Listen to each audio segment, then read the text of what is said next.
What's up, everybody? It's Steve Fever from Grown Men Record Night. Just want to check in with you guys. I'll let you know today's date as of this recording is September 1st, and that means there's 1 week left in the Grown Men Record Night Under the Covers contest. So I've seen a lot of great videos submitted. There's some great stuff.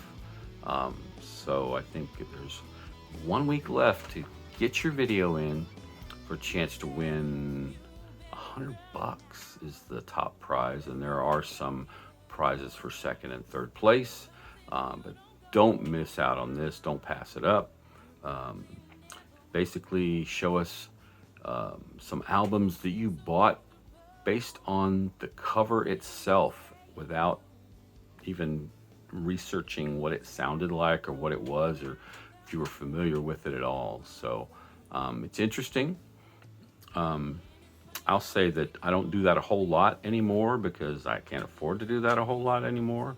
But there was a time, and there are times every once in a while where I'll just say, well, this has to be interesting. So based on the cover, that makes a lot of sense. No, it doesn't. But so anyway, I've got a few here I was going to talk about. The first one actually is one, might be one of the earlier records that I owned back when I was in high school. This is Mother's Finest, Another Mother Further. When I saw this cover at Starship Records and Tapes in Savannah, I just thought it's the coolest thing. I mean, look at that. I mean, there was a time when chrome bumpers were all the rage. Of course, not when I was growing up, but before my time. But just that logo has that kind of Superman hero look to it. And then that guitar fused right through the middle of it is just so cool. This is their third LP. It came out in 1977. I think I bought this in 1979. Didn't know who they were, at the time. Just fell in love with it, played the hell out of it. The funny thing is, after this, I didn't buy another Mother's Finest record for years until this started happening, all this collecting again. More recently, where I've purchased the not the first album that came out in 72, but the second Mother's Finest album, which came out the year before this, 76. And I have Iron Age, so I think I have 4 of their albums. But this is a great record. Funky, but also like hard rock. They had trouble getting played on R&B stations. Rock stations didn't know what to do. They're too funky or whatever. But they just kept marching on, doing what they wanted to do. And I love the band. I was hoping to see them a few weeks ago, but it got canceled due to some severe weather. It was outside. There was a time when I think the only Latin jazz I had was Herb Alpert, which is what everybody's got Herb Alpert records, don't you? This one might have been the first one outside of Herb Alpert that I got. Viva Bossa Nova. This is Laurindo Almeida, who's a Brazilian guitarist, and some people credit him and I think Bud Shank with inventing the Bossa Nova sound. Great record, but I mean, I saw that covered. It just explodes and says, Viva Bossa Nova. But great record. It came out in 1963, and I think it was nominated for 2 Grammys. Don't think it won Grammy, but just a tremendously great. I used to have a mono copy of this as well. This one's in much better shape, and I think I wanted to pass it on to somebody to give them the gift of music and make sure someone else loves it as much as I do. So another one. So we're talking covers only. Now this one I came across, and I was just so intrigued with this rooster. Apparently his name is Jim, and he's from Old MacDonald Farm. That's what it says on the inside cover here. We got the band Ambergris. If you know what ambergris is, this is interesting. Ambergris is whale shit. Now, why a band would choose to call themselves Ambergris is beyond me. The weird thing about ambergris, it's used. It's expensive. I think it comes floating up on shore, and people. It's used in perfumes. I think it's in Chanel No. 5.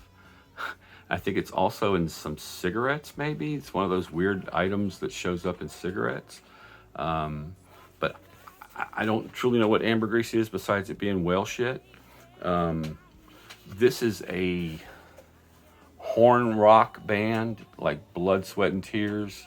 I won't say Chicago. I think Chicago's more than that, a little more. But very much like Blood, Sweat, and Tears or Chase, maybe. I believe this is from 1970. Yeah. Produced by Steve Cropper. The bass player from Blood, Sweat, and Tears is the front man of this band. And interesting, there's a guy playing piano on here called Larry Harlow. And he's a Jewish guy from New York who was known as El Judeo Maravilloso, the marvelous Jew. But here's he was a salsa player, and it just so happens that he plays on the Mars Volta Francis the Mute album. He must have been really old when he did that, I would imagine, because this is from 1970. But it's good. It's not, I don't always say I want to listen to some horn rock, but it's got a good 70s. It definitely feels like 1970, that genre, that feeling, that music. But pretty cool. Last, I've got one more. I don't want to stay on here for too long. It's already middle of the night. I was going to do this video earlier, and I had some software issues with my PC. So after cussing and about giving up, I decided I was going to do it on my phone. But I got one more to talk about. This one was weird because I was in a Goodwill in a little town called Madison, North Carolina, just about 40 miles north of here. You would never expect to see something like this in a store like, I don't know. You go to Goodwills and you see a lot of old gospel records and some country and a lot of contemporary 60s schlock. But I saw this and I didn't know what it was, but the cover looked really cool.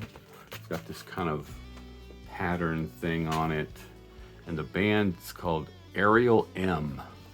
This is post-global music. Mostly remixes on here. Wedding song remix. The fourth one's called Attention Span Deficit Disorder Disruption, a journey wherein the cheek wizard seeks out the gateway out of the world of red dust and learns that running between the raindrops won't save you from the chocolate thunder. Yep. So when I saw that, I thought, well, and here, check this out. This hype sticker, it says, bitches don't like it. Shut the funk up. What?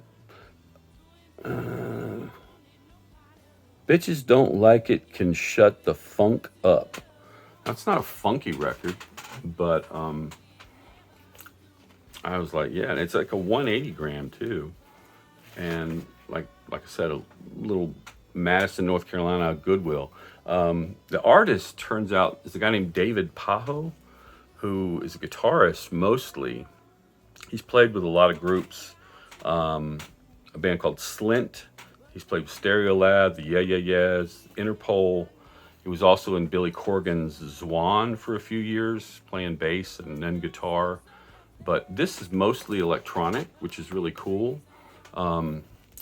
As a solo artist, he goes by Ariel M, and Papa M. I don't know if you've heard any of those, but it's really, really good, really good. So those were my 4 records I wanted to bring up, and just wanted to remind everyone Like I said, we have 1 week. Today is Wednesday, September 1st, Wednesday, September 1st.